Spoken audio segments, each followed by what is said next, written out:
So we're in this series we're calling the Songs of Our Lives, songs that have been suggested to me or chosen that have stories behind them most weeks, that a song touched people's lives. And today it's my turn to share a little bit of my story. It was about 4 years ago. And I was riding from Elmira to Sodus to care for our house that we have there, a small house, and I was riding up Route 14 just out of Watkins Glen, and I turned my radio to the local country music station out of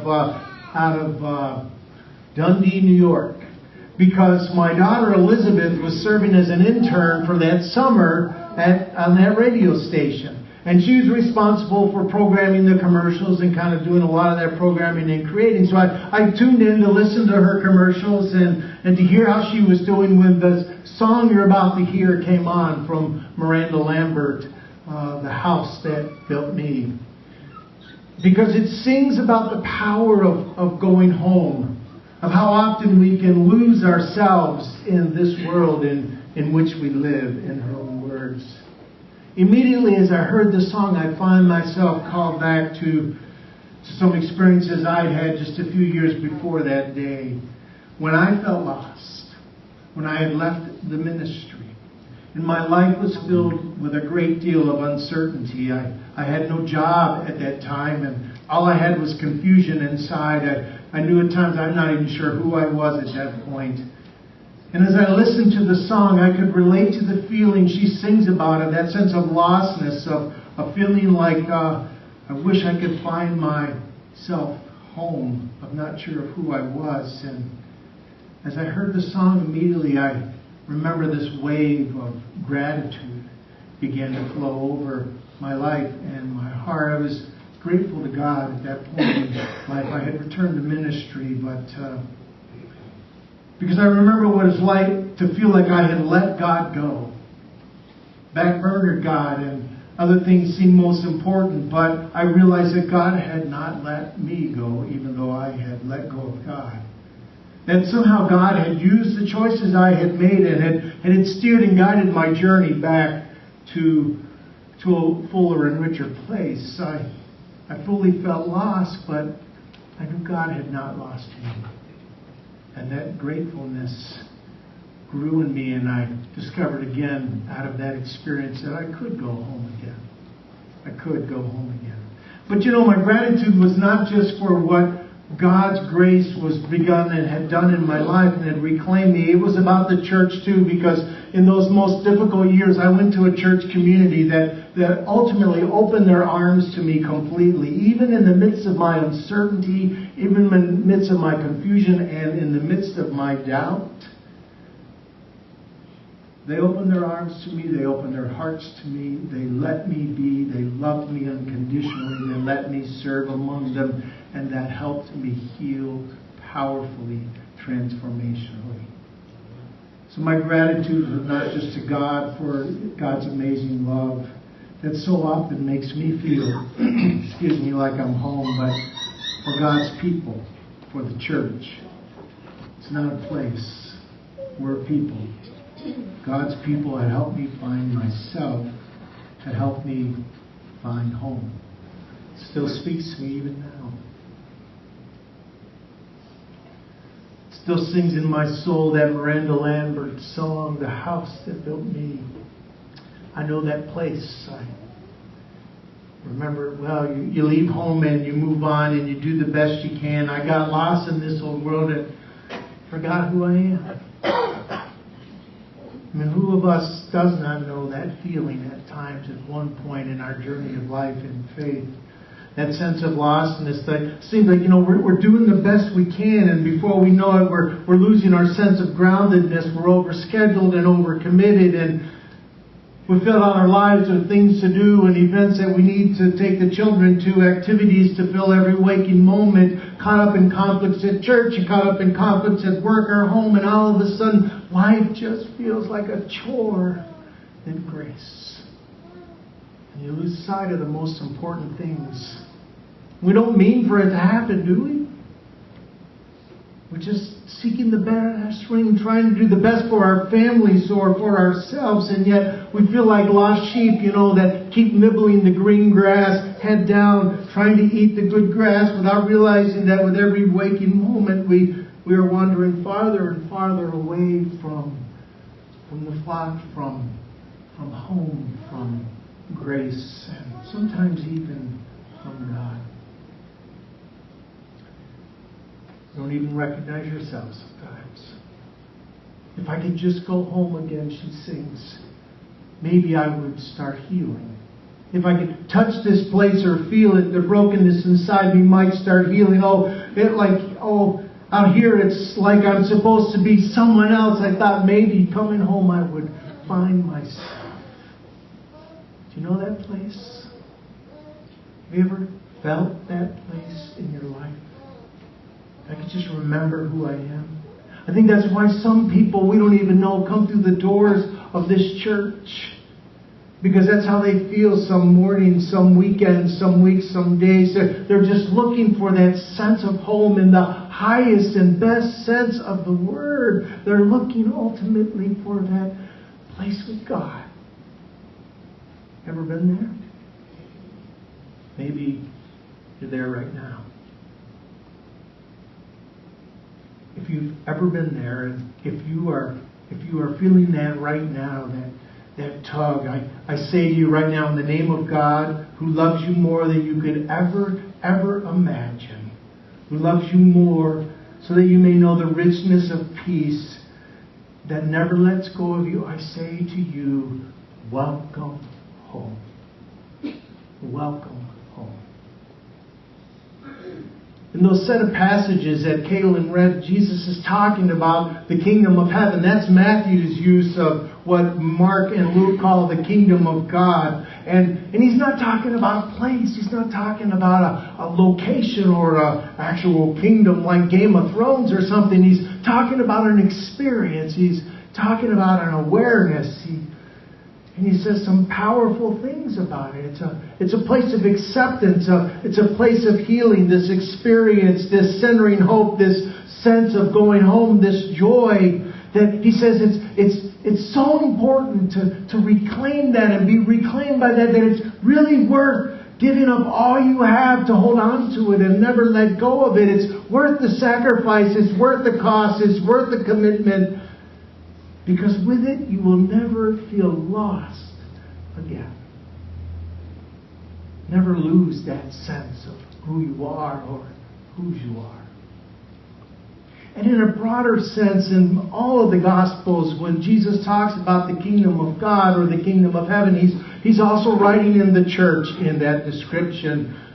The church, which can sometimes be so full of warts and our human stuff that it turns some people away. But he's talking about the church in its highest and best sense, where the acceptance and grace and love and truth of God is lived out with love. Jesus says something more in this text.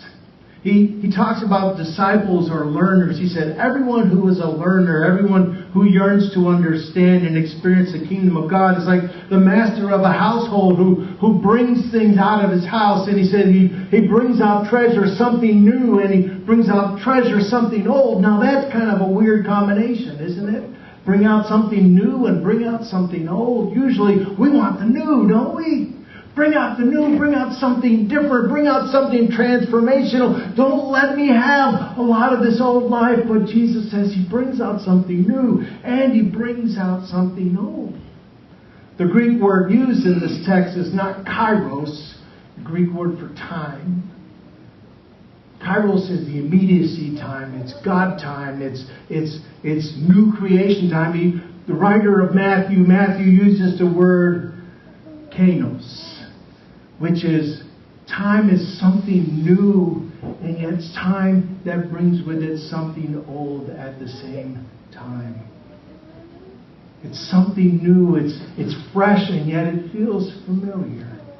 Now, I tried to think about how I could best understand that, so here's how I want us to think about that, what that really means. It's like when Ellen and I were at the Wild Goose Festival over vacation. It's a camping opportunity, and we're I'm setting up our camp, putting up the tent and our canopy, and in that noonday humid heat of the North Carolina mountains, that sweat's forming all over me, and I look over and I see an old school brown VW bus.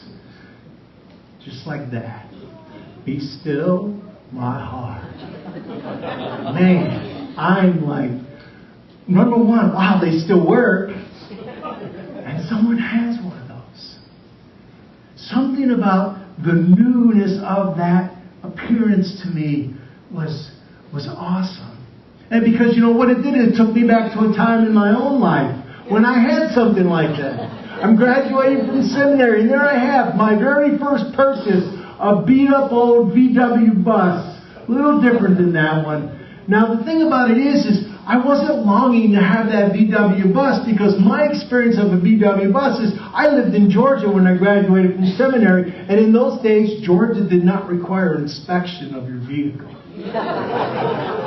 True story. And so I always had to pump my brakes to get them to work. It's interesting driving when you have to plan enough distance to stop between you and the people in the light and the stop sign to pump enough to get that baby to stop. So it wasn't really the van I wanted. It was what that van evoked inside of me. It wasn't this new appearance of an old school van. It was what it reminded me of a time in my life that seemed to have more clarity and more energy, that hadn't been layered, by responsibilities and disappointments and challenges and things that sometimes can cloud our way in the world. It reminded me of a more peaceful time in our life, of something deeper and something richer, more real. Something that God has always been doing for my life and for your life. Not something new, but something God's been doing all along, calling you and inviting us each to a place of healing and hope and renewal and community and love and forgiveness, to experience, in God's terms, I would say, home. And in a world in which we live, with the challenges of our own community, what they call the scourge of meth and heroin in Oswego County. But it doesn't take long to watch the news and say there are issues in our country, there are issues in our world. How important it is for us to hear that call home with God, so that we may know ourselves as the people God has empowered, one day, one failure at a time, to be the people of hope and peace and love and forgiveness, to show the still more excellent way.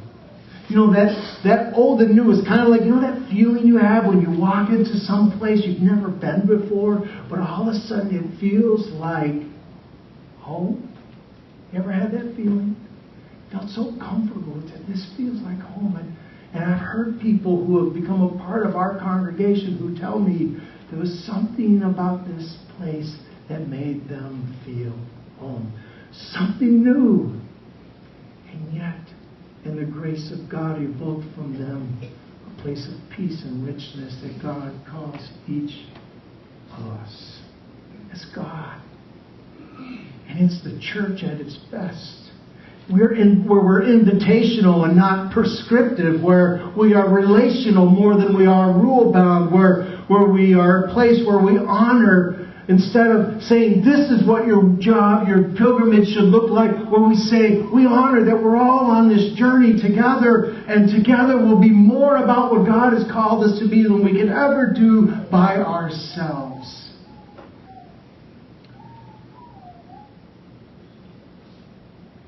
People who show that God has always been about the same things: hope and healing and faith and love and forgiveness and home.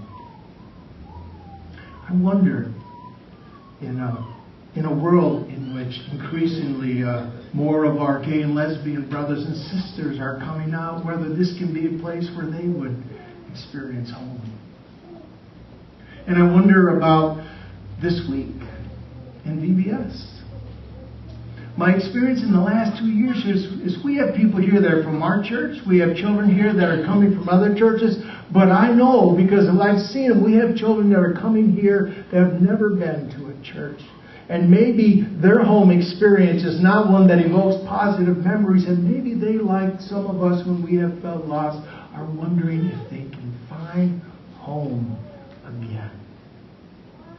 If they can hear through our words, through our commitment and our sacrifice and our serving, that maybe there is a place that God is calling them to. Not a church, but a place of hope and promise and forgiveness and love. If I can touch this place or feel it, she sings, this brokenness inside me just might start healing out here. It's like I'm someone else. I hope my words that I could find myself. Let's be the church. Let's be the people of God, not just today, but Monday, Tuesday, Wednesday, Thursday, Friday, Saturday, and Sunday again. And with our lives, our commitment, our hope, demonstrate to the world that there is a place that they can call home. And it's not a building. It's a communion and relationship with the God who claims each of us and in return gives us peace. And all God's people said, amen.